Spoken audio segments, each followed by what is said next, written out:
In today's episode, you'll learn about the biggest shift on how your business is found online. It's the rise of AI agents doing the search. While there's a lot of focus on AI search with terms like AEO, GEO, LMEO, and whatever other acronyms, we're overlooking the fact that AI agents are already doing search, and in many cases, better than we are. We explore how this changes how businesses need to think when being found online.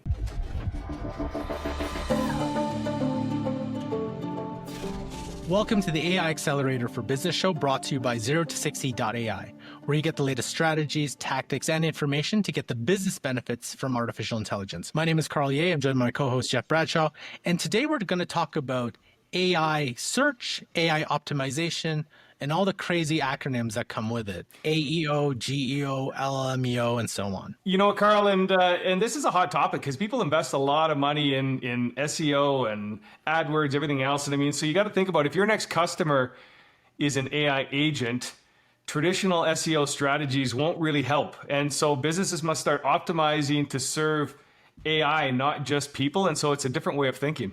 You know, you got in front of a couple points that we're looking at here. And I think when we start talking about AI optimization, SEO, search engine optimization, now we have artificial intelligence engine optimization, chat GPT engine optimization, large language module engine optimization. I think the underlying premise is businesses still want to be found in the place that people are going, right? So for the longest time, it's been Google, 10 blue links. It's gotten worse because of ads. And now we're finding with most people using either ChatGPT, Claude, whatever your preference of large language models, they all have the ability to search the web.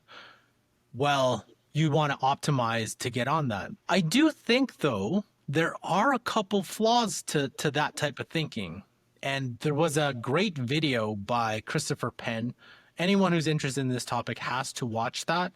I'll leave it in the link to that in the description below. One piece here is, the first thing is, I think there's an assumption that people will continue searching the exact same way they're searching on Google in a ChatGPT. But I don't think that's the case.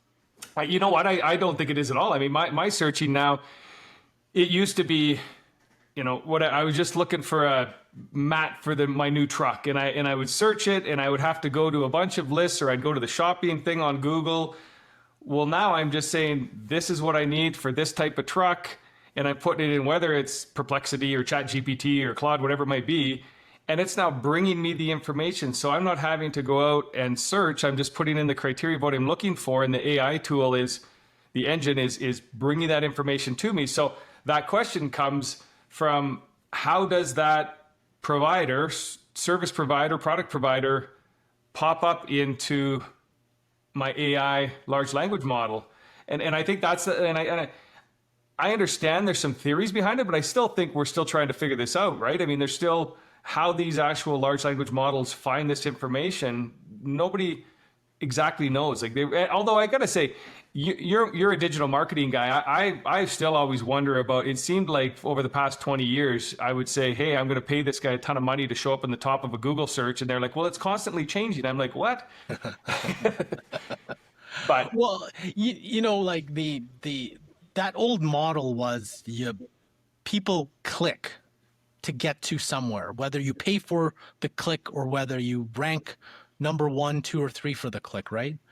The only problem there now is, even the assumption of trying to rank for these large language models is, the assumption is people will click. Well, how often do people click, right? It's like, even if you're having that conversation with your large language model, and then you're like, hey, I want to get this and I want to do it, you know, find me this. It's going to provide you the list of companies or the list of anything. You may or may not click, depending on what you search for, right? The golden days of Google, like the actual, when you Google something, you click off to the site, that whole behavior doesn't happen now. And I think it's more of like, oh, this is good information. Now I'm going to continue my conversation, rather than like, how often do people actually click the actual sources of what they're looking for? I have very rarely And, anecdotally, when you ask a lot of people, they're like, not that much. And I guess it depends on what you're searching for too. This is me thinking off the top of my head, but I'm wondering if traditional brand advertising, and I hate to use television or radio because they're a bit of a dying breed, but I mean, are they going to come into play more from a brand recognition standpoint? So maybe when people are searching for things, if I'm searching for a bed liner for my truck, if I start searching for a specific brand, will have an influence on what's been brought up, as opposed to just I'm searching for XYZ. I'm actually searching for these brands. And I'm thinking back to the Visa CEO's comment about the Visa-enabled AI credentials. Is, I mean, you might be able to say, I'm looking for this product, but I want to search for something that has these 3 brands in it. Will that come into play? I think so, because for the longest time, when we talk about branding, when we talk about how to get found, a lot of the times it's like, it depends on where you are in your search journey, right? So it's like, are you in the problem aware? Like I'm just using, problem aware, problem unaware, or problem unaware, problem aware, solution aware, vendor aware. Like there's a kind of a marketing type, quote unquote, either funnel or buyer's path that you go through. And depending on where you are, you'd search differently, right? If you know the brand you're looking for, hey, I want Nike Vapor 3.0 football cleats. That's very, very specific. This is what you want. Versus something when you go problem unaware, it's like, hey, my feet hurt when I'm playing football. That's a problem, right? So like, I guess it depends there. But I also think too, there is a big change in how these things are scraped. And I want to play a little video from the Cloudflare CEO on what that actually means. AI has fundamentally changed the business model of the web. The business model of the web for the last 15 years has been search. One way or another, search drives everything that happens online. And if you look back 10 years ago, if you did a search on Google, you got back a list of 10 blue links. And we have data on how Google processed those 10 blue links. And the answer was that for every 2 pages of a website that Google scraped, they would send you 1 visitor, right? So scrape 2 pages, get 1 visitor. And that was the trade.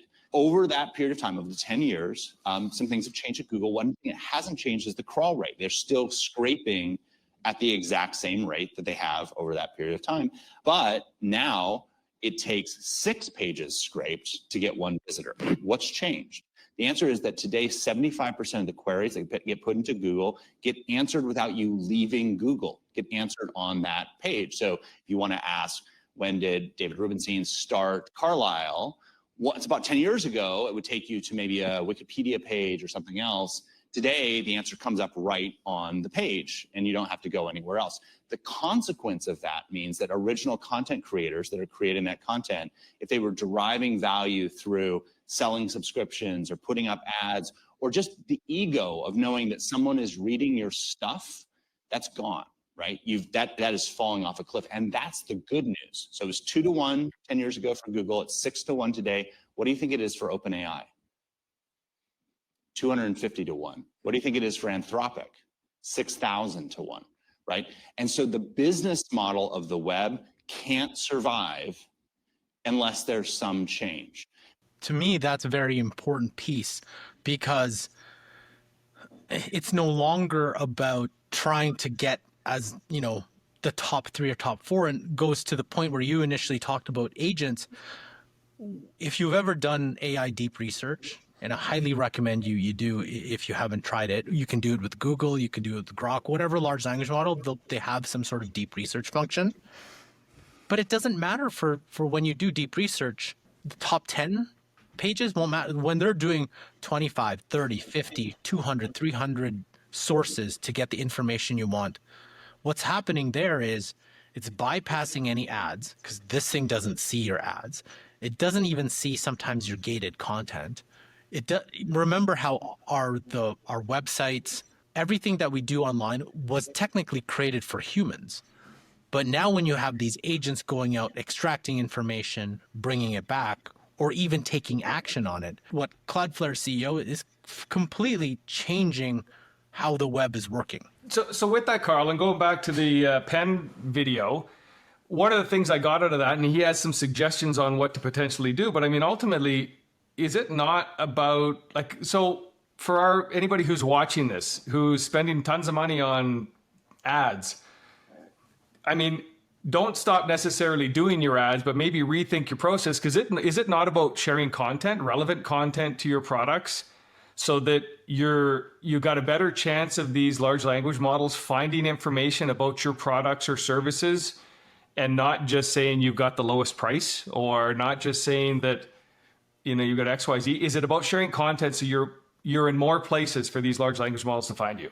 Yes, and that's a good point, because what Chris Penn said is like, hey, you should try to be in as many places as you can, because when these large language models scrape, which he believes it's once a year, hopefully you're on kind of different platforms to scrape it, right? They're scraping video, audio, whatever is public. So it's important to do that. But I also think too, that's again on the assumption that humans will be searching. But I also think you have to start keeping in mind, like, hey, how do you ensure that the agent finds you, or you make it, like, for example, like for a business, it'd be like, hey, I want you to go find me the best CRMs out there, but can you limit it to this price? It's been present for the last 2 years, or let's say 5, 10 years, and give me the best reviewed ones. Like, that's a very specific criteria. If you're a small, like, kind of startup CRM, how are you going to break into that when the agent has a very, very specific function? And I don't even know the answer to that question. But I go back to, for example, if I'm a home builder and I'm going to refer your past life when you created Home Buyer School and you produced how many videos? 160 videos or something. Yeah. Tons of content. Even if whether it's a human searching with a large language model or whether it's your agent searching on your behalf, if I'm a new home buyer and I'm looking for home buying tips, it might capture Home Buyer School in the content you created and potentially guide that customer back to a Brookfield Homes if they're the ones who are sharing the content. So when you talk about being everywhere, it's doing podcasts like this, it's social media posts, it's blogs, it's sharing information, it's keeping your website up to date and relevant. Is that not, like, again, it's just kind of, if you're everywhere, there's a better chance you're going to be found in the large crowd when you've got... Yes, from a trying to be found perspective, you still have to follow some of the same principles.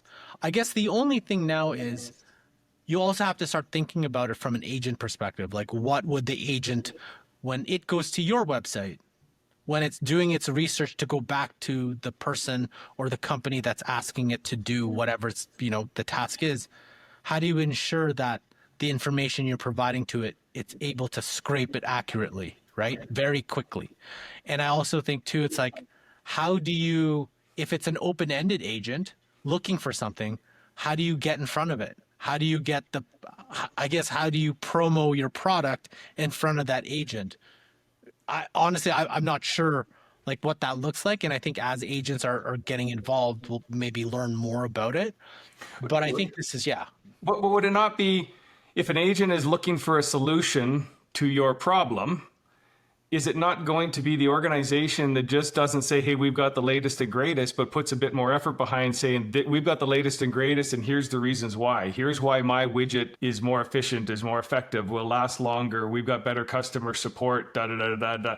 Will the agent not find that information and go, okay, well, this one's probably better than this guy that's just saying it's $9.95, till the end of the month? Well, I think that's true for anything right now. If you're just promoting, price and like your product and not being helpful, there's that aspect too. It's just that I guess like we don't know what, like when I do some work with a GenSpark or a Manus or a Flowwith, when I'm asking it multiple tasks, I want you to do this research, then take the research and then create this from it, then do this with it, then do this with it. I'm kind of barely checking the sources of that, right? Yeah. So I no longer, the old method would have been somebody, a real person, clicks on every single one of those links to reach back and is influenced by, let's say, gated content, ads, or whatever. But an agent bypasses that completely, does all the clicking, does all the searching for me in seconds, provides that information, and then takes it, research, and creates something else. That's a completely whole different way of thinking of how to create your content to fit in that new paradigm. So then the question is what we call traditional online advertising and websites, are they dead in the future? I can't answer that. All I know though is the way that it's been done I don't think would be the same. I think like the way that a website is built is for a human. But I also think now you have to start thinking about how can a website not only, be accessible and easy to use for a human, but what about an agent? Because an agent doesn't search like a human. An agent just wants information for very specific tasks and requests. And a deep research is a pure example of that. Does it care about your branding? No. Does it care about all the things that you do to make it nice for a human? No. It just wants the information to do its thing. Completely different. And I don't know what that means for websites. And if it's going to be a 60, 50, 50 split, 60, 40 split, 30, 70 split, we're not sure, but that's coming pretty quick. So again, and I mentioned this in our last podcast too, but then also you have to be aware too of potential hallucinations. So how is your AI agent going to differ between the mock website with inaccurate information versus the actual true validated information that's going out there? So there's got to be work on that side from an agent standpoint, but interesting. Yeah. But I thought it was an interesting topic to think about. So one thing I want our audience to take away from this is I want you to start auditing your digital presence, websites, video, whatever you're putting out there. Because I also think in addition to people creating, obviously more, when you do podcasts or YouTube or videos, agents right now can't really access to that in a really comprehensive way. But when you start thinking about your website or even your written content, and maybe read up on that, how can you make it an agent even easier? Because one last thing, I had an interesting conversation with a couple of marketers, and they were talking about the gated content, right? The benefits of gating your content and so on, and getting leads. But then I'm like, can you explain gated content? So gated content is very old, tried and true. It's a lead generation method, right? You create some sort of content, usually a white paper, an ebook, whatever that is. And then people have to fill out their name, email, and whatever to get it. My argument was, whatever you've created, ebook, white paper, whatever, more often than not, unless it's super, super original, like really original, an AI probably has scraped some sort of version of that, and with advanced reasoning can probably think through some of the amazing insights that you put into your ebook. And I'm saying that with such sarcasm because how many ebooks and white papers you download, and it's like, this is not original thinking. This is just some sort of like, just to get my email. That was literally it. And it's funny because most content, gated content, there's a thank you page with the link to the content piece, but it's in your XML. Well, guess what? An AI has probably scraped that.